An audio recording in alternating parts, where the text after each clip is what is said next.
Hi guys, I'm Kunle Ologun. You can also call me Steve. So we are back with our mystery video. A lot of people have been asking us, why have we not been releasing videos around mystery video and all that? So it's because we've been busy with so many other videos. We've had so many requests across the world on a number of videos. One of the key videos we shot, which is a job interview tips video, how to attend a successful job interview, has gone viral.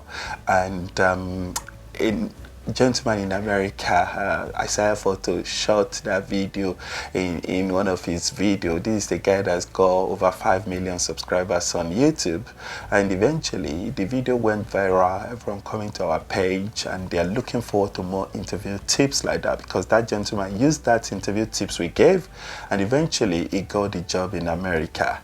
So we now thought, okay, based on demand, let us shoot as many job interview tips video. As a matter of fact, we have embarked on an extraordinary journey of shooting 120 likely job interview question and answers, the best ways to answer those 120 likely job interview questions. So we've started a series and we are in I think video number 4 now. Think about that, we've got a long way to go, but clearly we still need to manage our stakeholders, we need to manage our audience, and hence that's why we are also shooting this mystery video as well. So let's get straight into it. We have a lot of mystery videos that has piled up for us. So many people have sent in different, mysteries that has happened to them. And the one that we've picked up today is an extraordinary, it's a shocking, in fact, I don't know what term to use for this situation where a gentleman traveled to Nigeria from the UK and eventually he lost everything. I'm not going to give out too much away, but just listen to that story as it unfolds here. So how it happens, this gentleman traveled to Nigeria. He got to Nigeria. The younger sister was the one that received him, helping him to settle around, navigate his ways in the country, took him around, and lo and behold, this gentleman decided to host few friends. He left before he traveled to the UK, so he invited as many friends around to his apartment in Lagos, and also the sister invited her own friend as well. So it was a bit of a loud party. Just about a week after he arrived in Nigeria, a bit loud, enjoyed music, everyone playing, dancing, screaming, chanting. And what he said was just around 11 p.m. he observed that everywhere was quiet, everyone slept off. He slept off himself. He slept off from around 11 p.m. This was the party that started around 6-7 p.m. in the evening, and eventually by 11 p.m. everyone at that party slept off. Even those that arrived late, around 9-9:30, everyone slept off. And I mean, everyone slept off. And shockingly, it's not just everyone in the party that slept off. The gateman of that apartment, of that house, the gateman to the entrance of the compound of that house also slept off as well. This is a mystery, right? How do we quantify this? Everyone slept off. What happened? Lo and behold, they slept for over 12 hours. I mean, over 12 hours. When it was the following morning, they didn't wake up. And just around the midday, the following day, everyone started waking up, one after the other, and they started waking each other up. What is going on here? And what that gentleman discovered was that all his properties were gone. I mean, his laptop, his jewelry, his chain, his necklace, well, his wristwatch, his ring, his clothes, his passport, everything gone. Shoes, wardrobe looted completely. The entire house was looted. That was what he observed. And he went round, he woke up everyone else up. Went round, what happened here? Where is my necklace? Where is my chain? Where is my watch? where is my this, where's my shoe? Everything was gone. Laptop cleared, passport, cash taken away completely. Everything in the entire house was looted. I mean looted completely. And this gentleman started asking questions. Who did this? What happened? Who can give information? No one. Everyone said they all slept. They don't know what happened. Everyone was in, like chaos. There was a chaos. He started thinking, what has happened here? He went to speak to the gateman. The gateman was just waking up as well. Gateman said he didn't know anything that happened. And then where everyone was running helter-skelter, everywhere topsy-turvy, olly-bolly, this gentleman then remembered that when he was coming from the UK, he came with a camera, like a small CCTV camera that he placed somewhere in the house, but he wasn't sure if it was still working or not. And lo and behold, he just went to that CCTV camera where the control box was in the room. He got the camera itself on the shelf somewhere, pointing to everyone entering the house, to the living room. And then he just found out that that camera was actually working. Oh, he said, wow, this is really good. He quickly connected to the laptop, tried to download stuff and get information out. And then he started playing video, rewind back to about 15, 16 hours ago. And what he observed was that everyone coming in, when it was around 11:30, everyone started sleeping off. People started dozing off, and he slept off as well. And eventually, everyone laid on the floor, on the different part of the house, as he said. And eventually, he saw that in the living room where the CCTV was, the friend of the younger sister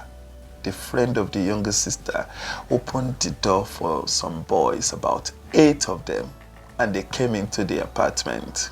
And that was how they were looting everything. They looted and looted and looted, and then eventually they carted everything away, took it away. And then what did this gentleman do? He saw that and he was like, wow. He said during the day, the lady who opened the door still came in, also said she slept off, woke up as well, and she still came in like, saying, who could have done this? People are wicked, people are bad, people are this and that. She kept going on and on. This gentleman has already seen the video and was just looking at her. Before he left for the UK, he went to Nigeria Defense Academy. He's got 2 friends that they went together that has now become soldiers in Nigeria. And he just called those 2 guys and they came in. And then he showed them what he saw on the CCTV. And then the next thing is they just arranged the lady who opened the door for those guys to say, okay, she should come into a different room. And then with the sister who was the friend to that lady, and the next thing, this guy was just asking her, what did I do to you? What have I done to you? You still ask me for money. A few days ago, I gave you over 20,000. I gave you 30,000. I've given you so much money since I came in. Before I came in, I've been sending money to you. You're a good person, I thought. Why would you do this to me? And she kept saying, no, I didn't do anything. What are you talking about? I don't know what you're talking about. I didn't do anything. And eventually he opened the CCTV and showed it to her. And she was saying, oh my God, this is the work of the devil. Sir, please forgive me. I don't know about this. I didn't know. This is the work of the devil. This is the work of the devil. And that was how those 2 soldiers kept, beating this lady. And eventually that guy stopped them and said, they asked him what he wants, and he said he wants to retrieve everything they carted away back as soon as possible. And then what did they do? They needed to plan with that lady. So the lady that opened the door for them, who is the friend to the sister, eventually said she will cooperate anything they want. So the next thing is they ask her, you need to arrange all of those boys the same evening.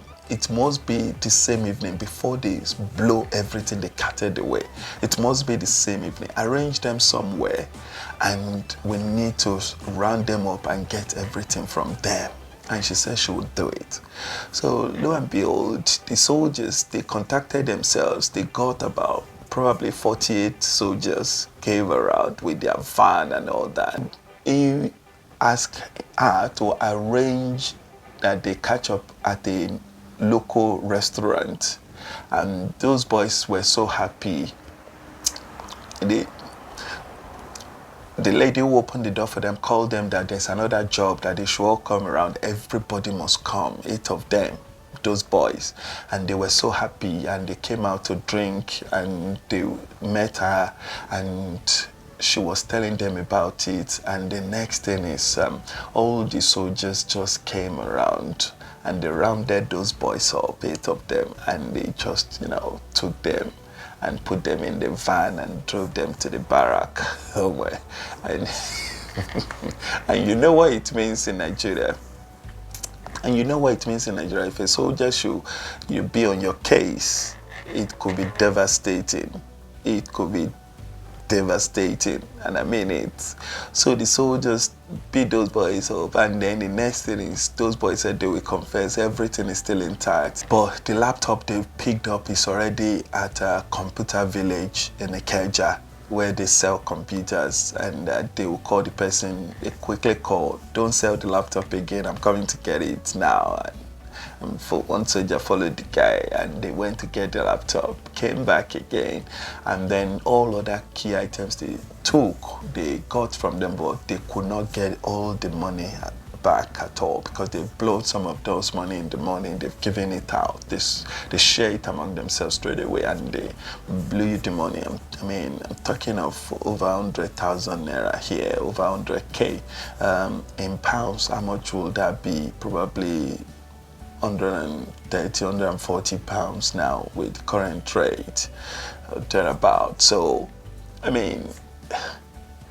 eventually they got a number of those jewelries and the laptop and key items back. And that guy said he does not want case, but they should promise him that nothing will happen to his own sister. And those boys, 8 of them, they wrote document, like they signed agreement that they will never come near the house when the guy returns to the UK, and that they will not do anything to the sister, because it was fair for his sister that eventually, even if he should press any charges against them, they might come back to hurt the sister whilst he's away in the UK. But they signed an agreement that they will not hurt the sister, and that was how they let those boys go. But they collected everything from them, and they said to them they will keep watching them, that will be a lesson for them. So guys, what lesson can we learn from this? What lesson can we learn from this? How on earth you're traveling to Nigeria and you hosted a party, and upon your arrival, inviting your sister, and the sister invited her best friend, her close friend, to attend the same party, only for the friend to arrange for 8 boys to come and loot the entire house.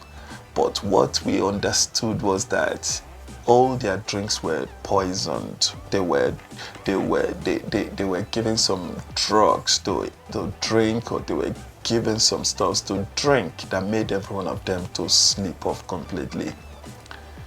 What can we make of this? She confessed eventually that she was the one that actually poisoned all their drinks. What can we make of these guys? What lesson can we learn from this? Who can we trust when we are traveling to our home country, Nigeria? Remember, I had a bad experience myself when I got robbed at some point in Nigeria. But who can you trust in Nigeria at the moment, in your country where you were born, where you lived your life, part of your life before you traveled abroad? Who can you trust? What lesson can we learn from this? Who can you trust? I don't know. Could it have been he should have told his own younger sister not to invite the friend How will the younger sister know that the friend is capable of doing that? Inviting 8 boys to come and steal in their house.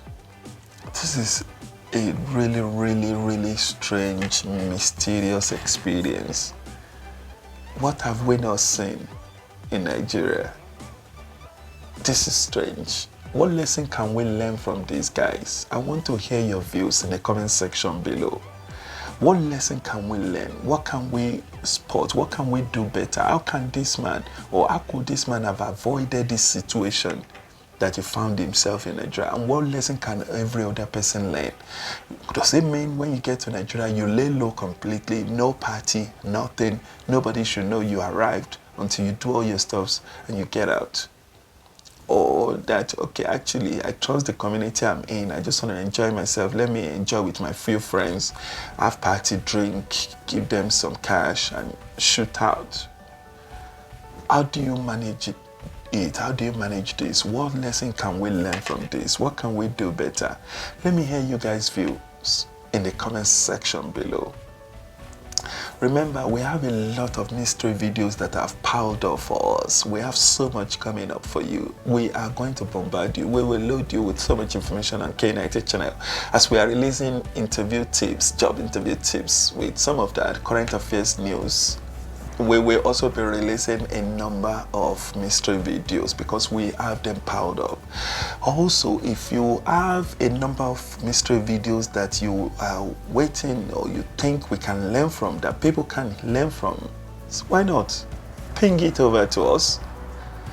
Ping it over to us. We diagnose it, we examine, we analyze it, and we bring it to our audience, to our viewers. The purpose of this is for everyone to learn lesson.